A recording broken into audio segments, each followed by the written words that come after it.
All right. Good morning, everyone. Today, we're going to talk a little bit about commercial and working with our buyers. I know a lot of people have come and asked me in the past week or two. We seem to have a lot of commercial buyers right now, whether we're working with our leases or we're just trying more. If you haven't already done so and you're interested, I can join you guys. We started a WhatsApp group just in our office to try and share our different commercial needs because as we're going to find out now, I'm going to show you a little bit about searching in Stratus. It is a little difficult to find commercial listings. They're not always listed on our board. Commercial is a lot of networking, and there's a lot of tricks to when you're going online and searching for your different searching for different listings and trying to find exactly what you need for commercial because it's so different. So anybody working with a commercial client right now? Okay, nobody. I just like to try and use real examples. So I'll try and think of some things that I've been helping with in the last week in our office just to sort of show you what is going on. So I'm just going to share the screen for a minute here. We're going to go into Stratus. Okay. And we'll go to search properties. I'll go to the regular search property today. I've been pushing Realm. I want you guys to explore Realm really well. But I just want to go into our regular Stratus search to show you exactly the different tricks and tips I use to search for some commercial stuff. So when you're working with a commercial buyer or even a person looking to lease something, things are so different because it's easier in Scarborough when you're working around and people want just sort of a bungalow, 2-bedroom, 2-bathroom, really easy to go and search those things. Commercial is a little bit different because there's so many different categories. Okay, so we'll just go into a regular commercial search right now. And I want to just say my client wants to purchase something. We're not looking at a lease just yet. We're going to come in here. And as usual, we can pick the city. So we'll just pick Toronto for ease. Okay. And I won't even pick the community, the municipality right now, because I don't want to narrow it down too much. Okay. So now we're going to go down here and it has the regular things we can pick. Like if we know the actual address and the street name. So if our client said, oh, I saw a thing that said for sale on Markham Road, right? We can go, we can type in Markham Road. You can see 19 things come up there. We can just take a quick peek at what's available on Markham Road. So our client says, oh, I saw something that said for sale at Markham Road. Let's pretend it's this one here, 2900 Markham Road. They said for sale. Is it the space for sale? Well, we're going to look at a few things. In the commercial section, it's not always the property that's for sale. So this is a good example, this first one that we pulled up. This one says here, it's $175,000, but it's for the sale of business without the property. And it's a jewelry store. Okay. So we know to tell our client, no, you know what? This is going to be a sale of the business, which means what? They're going to take over probably the existing chattels and fixtures, like all those casings that you see that's holding the jewelry. There might be some inventory, might be negotiable. For $175,000, I don't think all the jewelry is going to be included. So you kind of have to use your smarts. A lot of times, like for instance, I have a convenience store for sale right now. My inventory is included, right? But in this case, jewelry, I just know is sort of a more expensive commodity. I really doubt the jewelry is included. Probably just all the stands and displays. And then what's going to happen is you're going to ask these listing agent, what is the lease? Because on top of the purchase price, there's going to be a lease involved, right? So you want to talk to your clients about, okay, if they're going to take over this jewelry store, what are they looking for? You really need to assess your client when you're working commercial because you need to know the strength of them. So now there's a few different factors. Our client says, yes, I love this jewelry store. I'm going to offer 150 and, I've never owned a jewelry store before. So can you get this for me? Okay, great. So I'm going to call this agent and agent might tell me, oh, you know what? It's a 10-year lease they signed and they're 3 years into it. So I might be a little hesitant in this case to advise my client to necessarily take this over, or I might ask them to deal directly with the landlord to see if I can do a different lease agreement if the landlord's open to that. Because you want to know your client when you're working with commercial. You want to say to yourself, okay, this is a brand new client. They've never owned a jewelry store before. It's a 10-year lease and they're only 3 years into it, which means if my client takes it over, they're responsible to take the next 7 years, right? So if they're not used to running the business, that might be a risk. Whereas if my client says, you know, I own 2 jewelry stores, one in Oshawa, one in downtown, and I really want to open one in Scarborough, this might be a good viable option for them because I know it has a strong lease on it and they're used to running the business. So see, already just with our first example, we're way more in depth than we are with normally with residential, because we're going to say to ourselves, we have to assess different situations. It's not just the mortgage condition that we're looking at with our clients and whether they have their deposit. It's so much more than that. Do they run the business? Do they have that experience? Do they want to take over this long lease? And all of those things. Okay, so we're going to go back to the criteria now and forget, you know, our client saw something on Markham Road. Now they want us to search for something and they say, you know what? I would really like to purchase a restaurant. Okay. So you can come down to these different fields here and you can see that you could pick, you know, okay, commercial retail. And I might scroll down here and pick restaurant.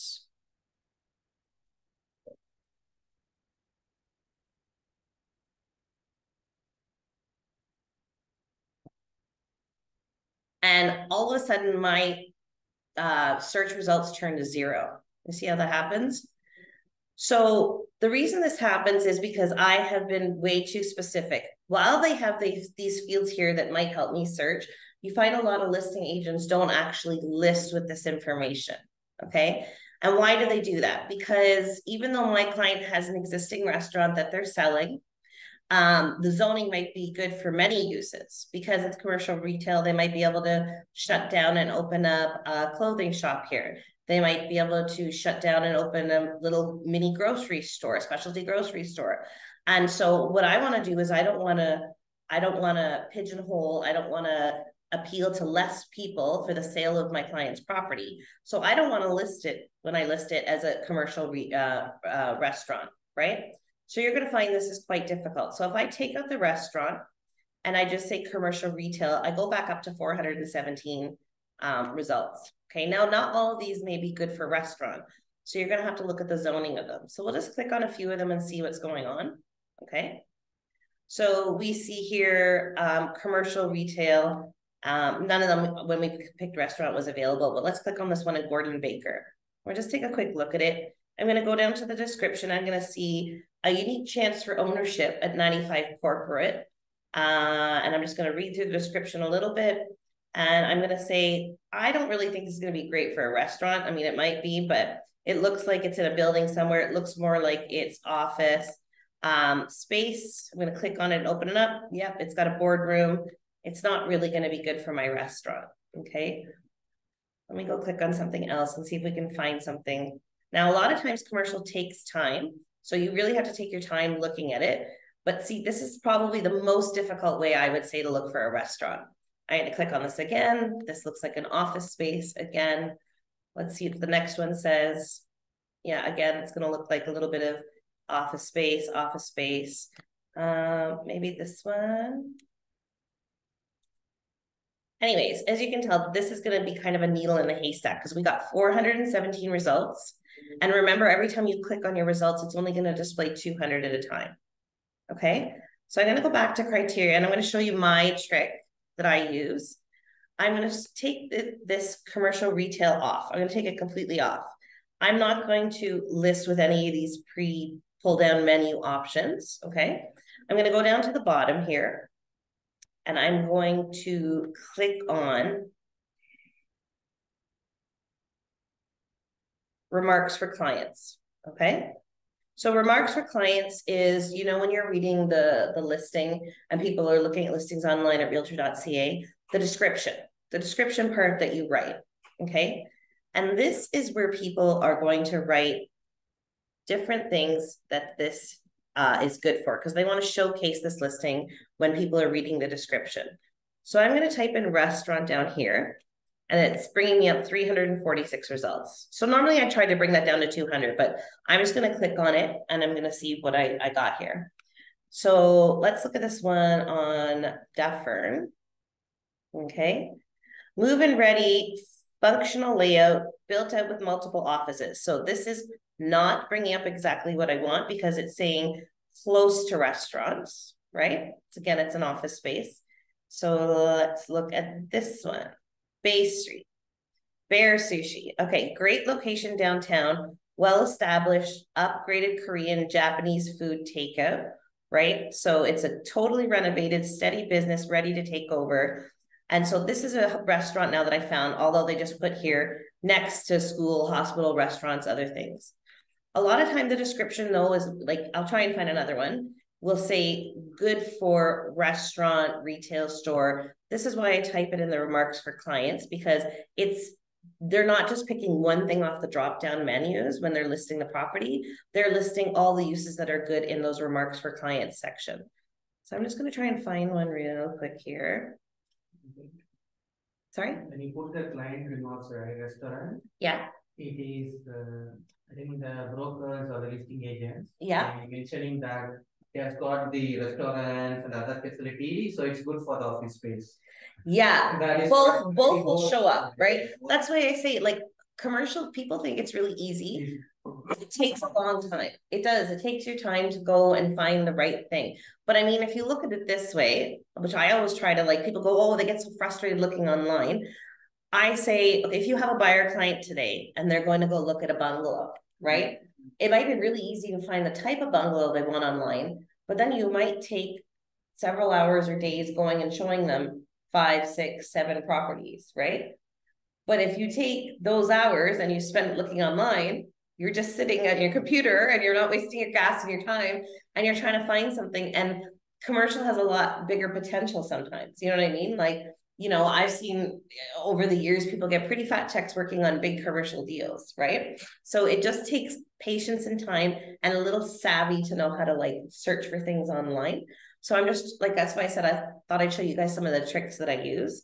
So I don't know if you guys heard that online. Sudaran was saying that when you type in commercial, it's not only bringing up, when I type in restaurant, sorry, it's not only bringing up things that could be used as a restaurant, it might be using it as features around the property that are good, which is true. So like if we were selling this Remax Ace, we might say close to restaurants, you know, gas stations and 401. So if I type in restaurant, it's going to bring up this Remax Ace that's for sale as well, which is true. But also in the mix, they're going to have those listings that say good for restaurant use, already in use as a restaurant, turnkey restaurant. So if your client is looking for that restaurant, then this is the way I find more than likely you're going to find it, because we saw when we go to criteria and we click on the actual drop-down menu, it brings up 0. And like I said, it only brings up that 0 because no listing agent in their right mind would only put that this is good for a restaurant, because usually when the city zones things, it could be different. You know, it could be good for a restaurant. It could be good for a bakery. It could be good for an ice cream shop. It could be good for, you know, there's a whole bunch of things under that umbrella of the zoning of that property that it could be good for.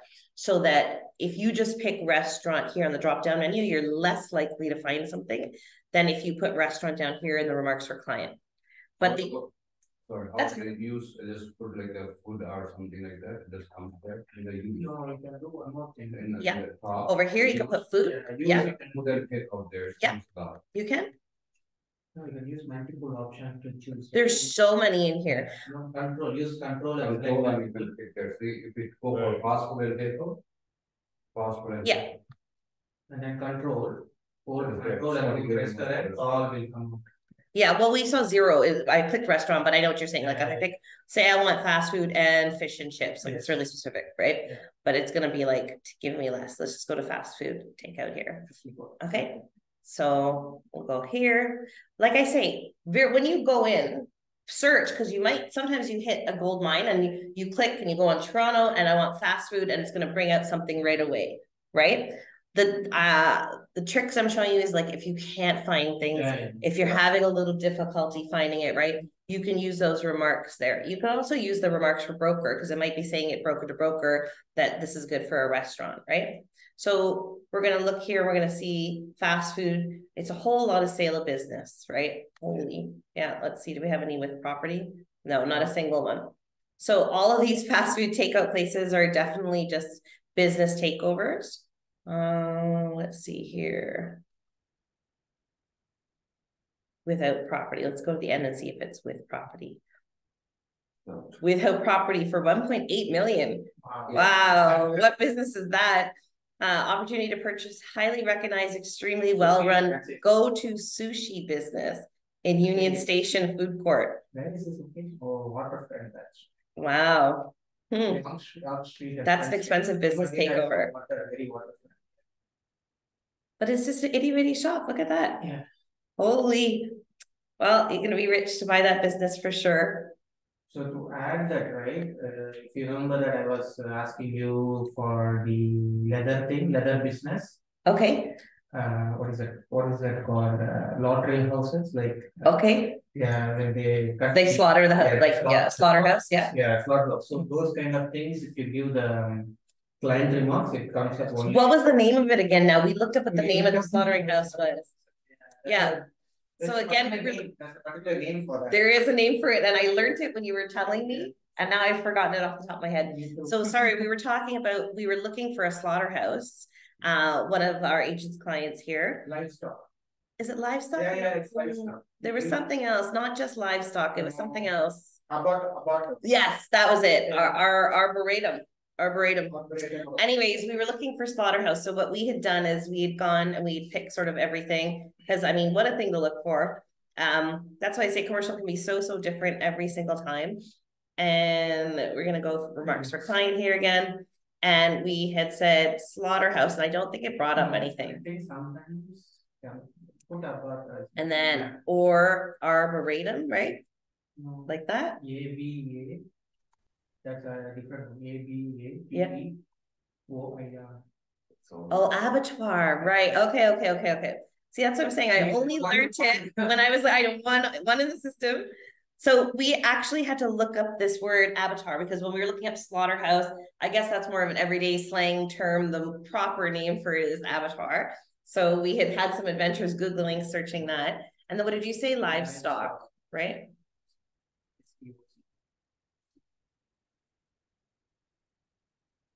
Okay, so now we have 7. So what a crazy, very specific thing that we're looking for.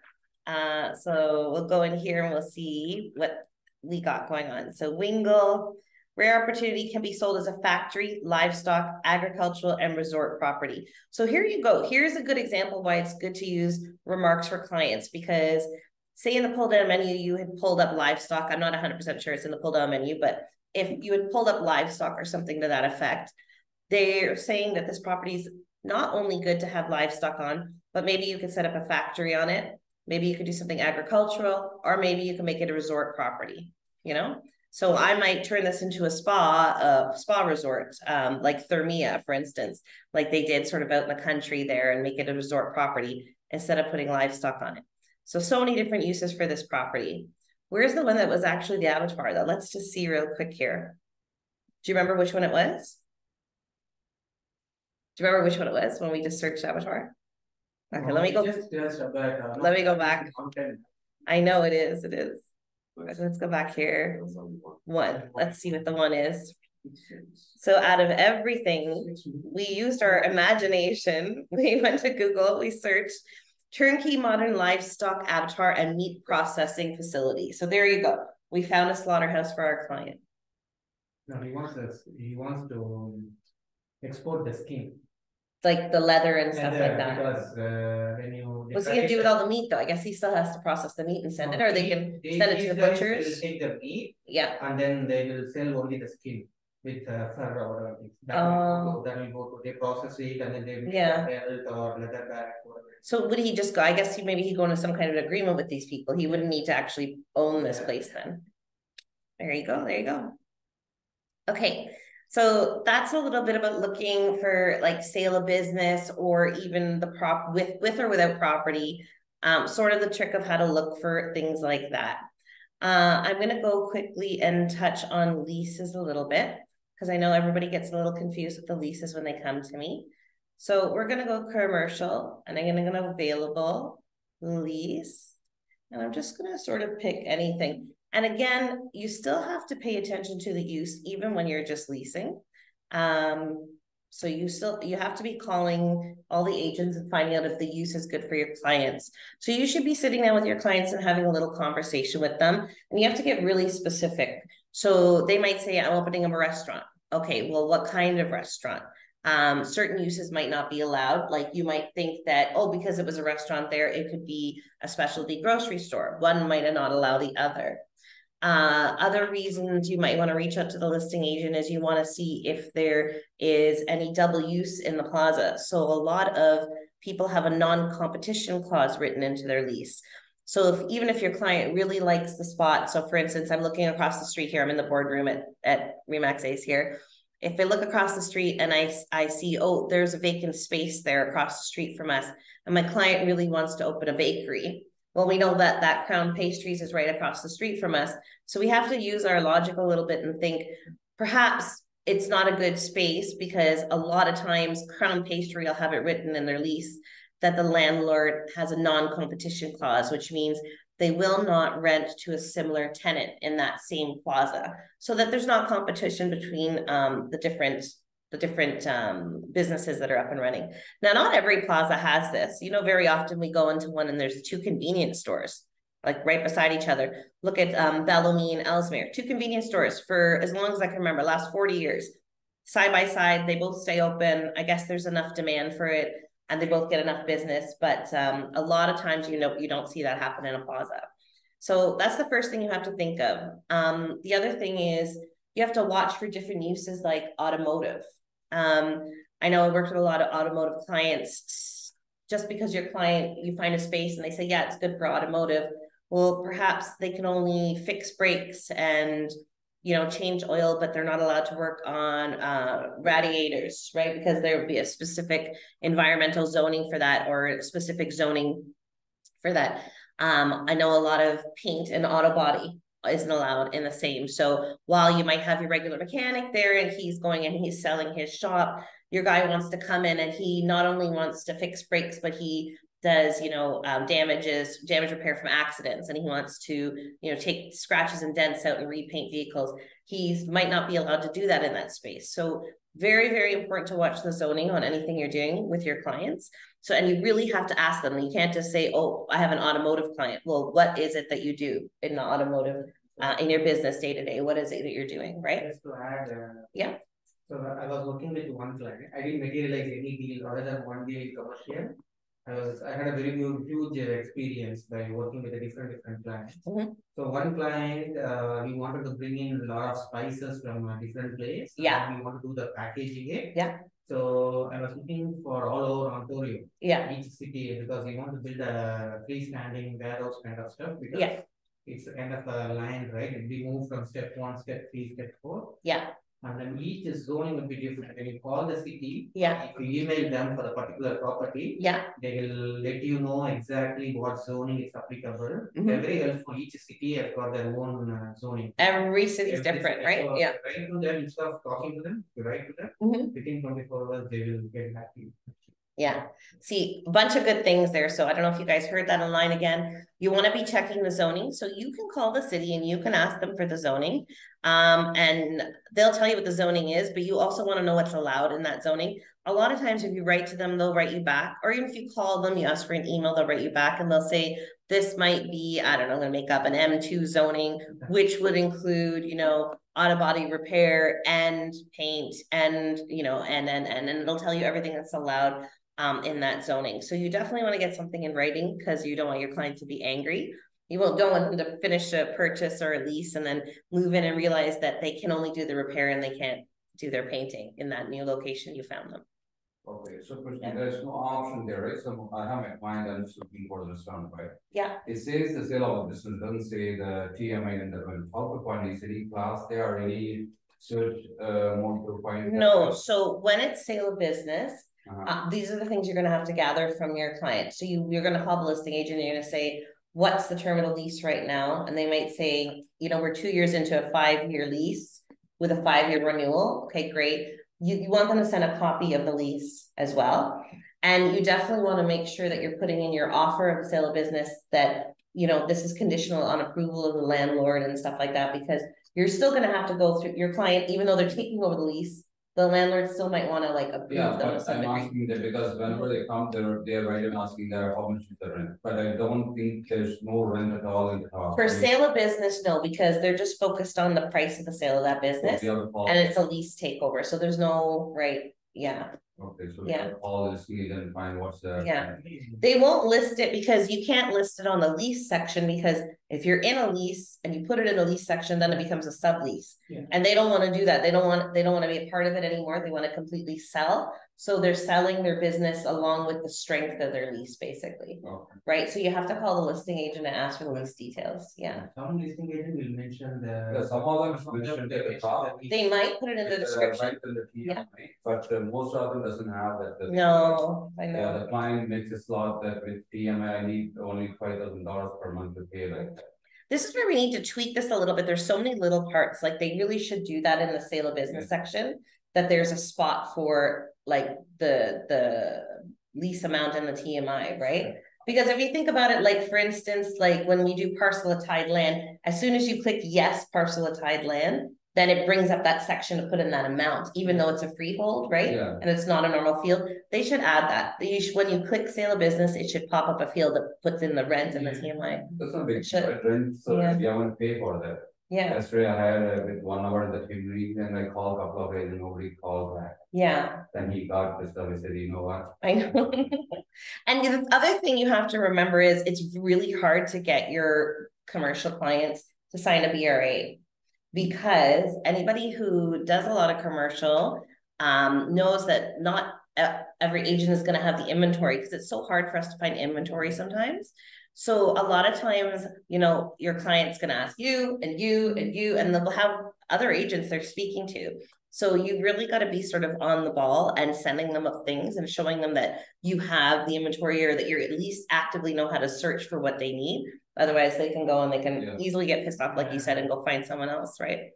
For me, someone was asking for the indoor badminton and playing area. Yeah. It's really tough to find something in Really, because you need the height. Two clients. We have 2 clients, the same thing. So I don't know if you heard that. We were talking. I know, but that's what I'm saying. You never know. It might be cross clients, because this is a difficult thing. We were just talking, sorry, I know you guys can't hear online sometimes. We were talking about clients that were need a sports sort of facility. And in order to have a sports facility, a lot of them want 25 foot minimum height of the ceiling, because they're playing those sports, so they need that height. And so it's a difficult thing to find. It really is right now, you know what I mean? So we have lots and lots of clients looking for that. It's not just the 2 of us. I've heard from other agents too. So these guys are probably going around and asking everybody they know, right? And it's all about whoever finds it. I just wanted to touch on leases a little bit. We got a little time left here. I was going to go over some paperwork today, but I like the discussion better. So that's why I was asking you guys if you're currently working and looking for anything, because we kind of go online and look together and get a start to look at it. But anyways, we'll go and we'll just click on this right now. Yeah, on Grangeway there. That's a McAllen. Sorry? Is it so many?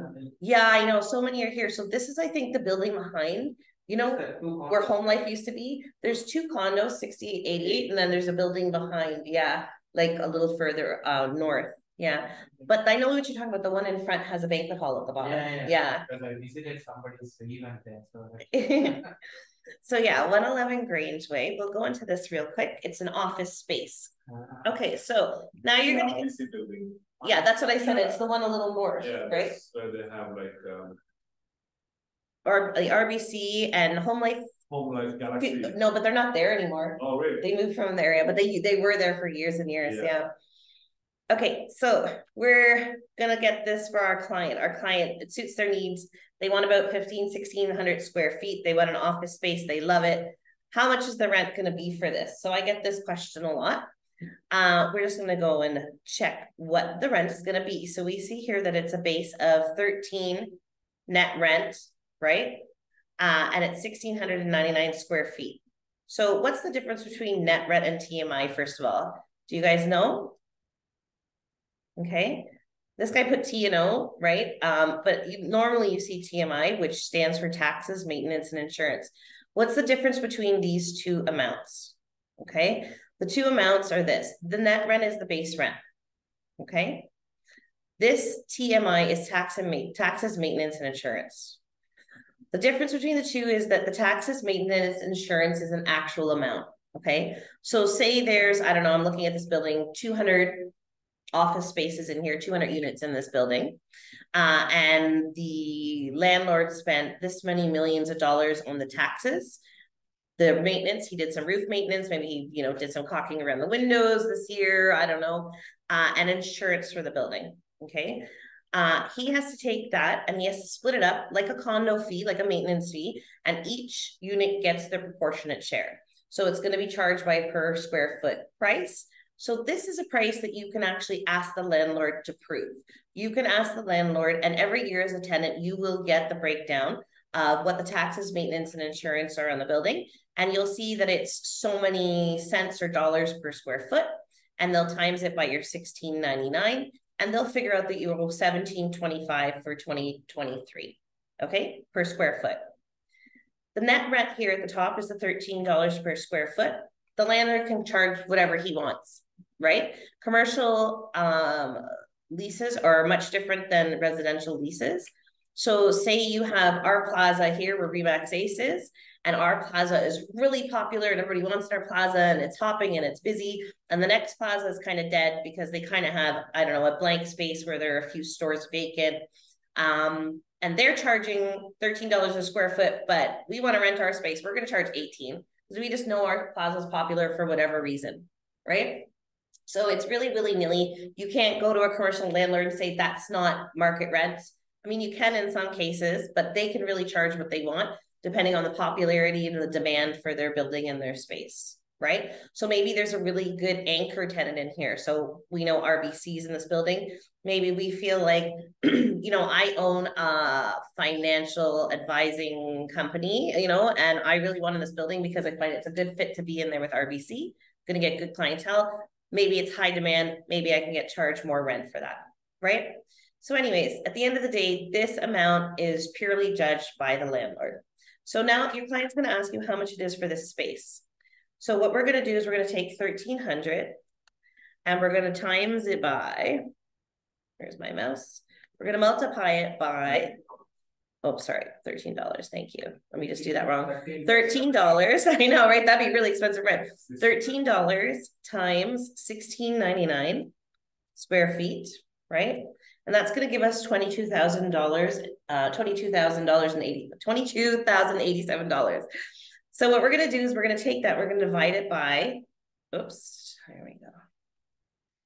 13 times, I'm not on my laptop today too, which makes me kind of like, I'm in the boardroom, I don't have a podium and I'm not on my regular laptop. So I'm like, you know, when you're not in the zone, $16.99, right? And we're going to divide that. Oh my goodness. Oh my God. Thank you. Don't mind me today. I usually just hit it on my, I have my keypad on the side. I have my keypad on the side. And so I normally just go on my keypad. I used to work at the accounting department. So, you know, you can work on the keypad without even looking at it. And this I've got to actually like pay attention to. So 13 times $16.99. Let's try that for the third time. And we're going to divide it by 12 months. Okay. Oh my goodness. Why do they use the mouse here? I know. I could use the mouse. $16.99 times 13. Okay. And we're going to divide this by 12 months, okay, of the year, because that's the total amount for the year. Okay. So you're looking at about $1,840.58. And then there's always tax on top, HST on top of commercial rent. Okay. So you're looking at $2,079 a month for net rent, the base net rent, okay? Well, you have to add this to, so let's say 2080. You have to add this to the TMI for the year. So you're going to do 1725. I never use this calculator like this. Times 1699. Okay, and you're looking at $29,000 for the year. And again, you're going to divide that by 12. So it's 2442. Okay. Yeah. Let me just times this by, there's also HST on top of that. Okay. And then you're gonna say plus 2880, I said. 208. So, yeah. Okay. I will do different. Well, we'll just say, because I already typed that in, right? So we're gonna add the two together. You're gonna add the net rent plus the TMI, which comes to about $5,600 a month in rent for your client. So you can tell your client, this is about $5,600 to rent this 1,700 square feet in this office building at 111 Grange Way, okay? When you're arranging the lease for your client, you can ask for a net rent-free period. So what's a net rent-free period? You can ask for this $13 a month, $13 times the square foot. You can ask for a few months off, okay? So we established that was $20.80 a month, about that, right? $20.80 a month. So very often I'll put 3 months. You'll find most places only want 1 month. They feel that's sufficient time for you to set up your building. You'll find you only get into 2 or 3 or 4 months when you get in much larger spaces, bigger warehouses that need a much larger renovation. And basically what the net rent-free period means is that you don't have to pay the base net rent. You still have to pay the TMI, the taxes, maintenance, and insurance for the months that you're there, but you don't have to pay the net rent to the landlord for whatever they've accepted for the net rent-free period. And that's just time for you to set up, maybe go into your unit, paint, put your signage up, get all your furniture in, get all your whatever set up, you know, get all your employees in and train before you actually have to open for business. So they're giving you that sort of reprieve for a month or two or whatever they agree on for the net rent-free period. Instead of doing twice, right? Yeah, add them together. I know. I just did it the long way so people understand. And then I'm like I say, you see, I'm almost on my laptop and I'm used to like typing it out, but it's okay. It's okay. My math is actually really good, ladies and gentlemen. I used to work in the accounting department. So, but I don't know, I guess I'm half blind. I'm pushing the percentage sign there. So does anybody have any questions so far? How the commission will work? Like they say first year 4%. Oh, that's a really good question. And then after second year. Very good question. Very good question. So we'll go back to here. Sorry if you're running out. No. I've got like another 13 minutes. We're all good. Okay. So, per square foot, years 1 to 10. Okay. Well, that's not one you'll see very often. Let's pick one you see more often, just so you guys can see. This is what Grange Way is offering. Let's see what Production Drive is offering. 1 month net, 1 month if lease renewed, 4-year mark. Yeah, so they're giving you 1 month net here. A lot of times you see this 4% at 175. Yeah, exactly. Or you see 1%, 4% for the first year, and then 1.75 of net rent balance. Yeah. Okay, so 4 and 1.75. This is, I kind of see what you see more common. You see a bigger amount for the first year that you're renting it to the client, and then a smaller amount for the balance of the years. So it's kind of a conundrum here, because I've had agents say to me, well, I should sell my client for more years, I get more money, right? But it goes back to what we were talking about. You want to really make sure that you're not trapping your clients into a lease that they can't handle, especially if they're a newer business and they've never run the business before, because commercial lease is really hard to get out of. That's why you see so many subleases out there online, because people get in their business, they go, oh yeah, I can run this. It doesn't go as well as they think, and they can't back out of that 5-year lease they signed for, and after 2 years they're closing shop, so they want to sublet their unit. But what does 4% mean? So 4% is for the first year. So let's bring up that calculator again and hope I can use it this time. Okay, so this one is $1,895 for 13,200 square feet. So 13,200 square feet times $18.95, right? It's 250,000, and then we're going to multiply it. And this is offering 4% for the first year. Okay, so you're making $10,000 commission. 10,000. We'll just round it for the sake of this right now. $10,000 commission for the first year. And say I've signed my client for a 5-year lease. So it's 1.75% on the balance of net rent. So we're going to go $1,895. Okay. And we're going to times that by 13,200. Okay. And the balance of our lease is going to be 4 years. So I'm going to times that by 4. Right. And then I'm going to take the commission out at 0.0175. So 17,509. So 17,000 plus our 10,000 gives us about $27,000. So this is a pretty decent lease that we're doing here right now. And then you're still going to get your HST on top of that, which you have to pay to the government. So it's not really your money.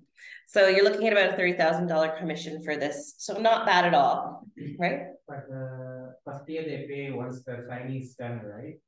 The first year commission. For, you know, you're going to get the whole commission. Oh, is it? Yeah, you get the whole commission. You don't have to wait till the balance of it, because the thing is, that's why I say you have to be really careful. So a lot of agents might say, I'm going to sign for 10 years. I'm going to make double this commission. You know what I mean? But you don't want to lock your client into that, especially if they're not aware that how severe pressure. For the lease, I think it was But this is a really big space we're looking at here right now. Like, this is not an everyday, you know, I think for leases, more commonly you see $5,000 to $10,000 commission, because we're doing like office spaces and like whatever. On the square, It right? depends on the square feet, Yeah, right? like it's 1300 square feet, like not like $3,000. Yeah, that's what I'm saying. $3,000, $5,000. We just happen to pull up a really big square footage here, so don't get so excited, but it can be there for sure. I mean, commercially, you could sell something that's $6 million and make, you know, $100,000 commission. So it all depends on what transaction you're looking at and what type of client you're working with. But that's sort of the basics of how to calculate the rent and calculate your commission at the end of the day. So, but then sometimes they offer flat, but you see that more for gross leases and stuff like that. So we'll just go click ahead real quick here and see if we can find one. Go to the end. So instead of a per square foot price, see, for instance, here, 885 Progress has $2,400 a month. So super easy to calculate. $2,400 a month plus $1,800 annually for the TMI. So then here they're offering a half month's rent, because since they're doing like just a per month rental amount, not a per square foot price, they're just offering the 1 month rent regular, like you would see in residential, right? But like I say, sometimes people do weird things, or they put weird amounts in there, or like you saw that first one said per square foot. I can always help you calculate it if you don't know how to calculate it, or even if you're confused about what the rent is and your client is asking you. You'll find though, it'll all be really defined, because very often, well, the most of the time when you put in the offer on OREA paperwork for a commercial lease, you get it back on the landlord's paperwork. So the most commercial landlords have their lawyers, they drop their leases on their own paperwork and they send it back to you. So if they like what they see on paper, they might say, yeah, okay, we'll sort of discuss that. And they'll send it back to you, and you'll be able to see exactly with the HST how much everything is per month. Another thing I wanted to touch on really quickly, we got 7 minutes, is short form versus long form. Everybody goes into the offers and asks me what's the difference between them. You'll find that in commercial, they might be saying it's let's go back here. If it says anything about increases, you might see it's $18 a square foot for this production drive. Net rent to increase annually. Okay, you see there, it says there in the extras. So net rent to increase annually is very common. Most people won't put it in. Sometimes in the client or broker remarks, they'll put what that increase is. So say they say it's 25 cents per square foot per year. Okay, if you know that already, you can fill out the long form lease, which simply means instead of just putting, here's my offer for $18 a square foot, you're going to say for the first year I'm paying 18. For the second year, I'm paying $18.25. For the third year, I'm paying $18.50 per square foot. And you're gonna itemize that on your lease. But even if you're unsure, there's nothing wrong with filling out the short form and just sending it to the listing agent. Because like I say, 99% of the time, you'll get the landlord paperwork back. And the landlord paperwork almost always will have an escalation on the rent in there. Because no commercial landlord is gonna say, yeah, just pay me $18 for the next 5 years. They know that they can increase the rent, and they will increase the rent, right?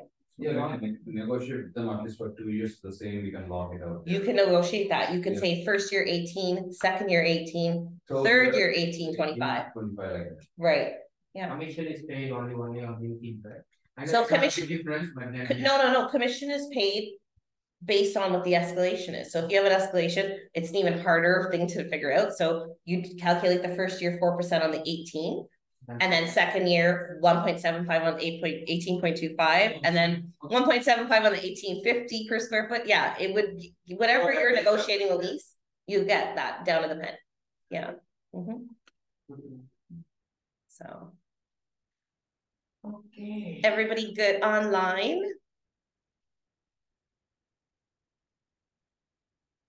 Anybody have any questions for me?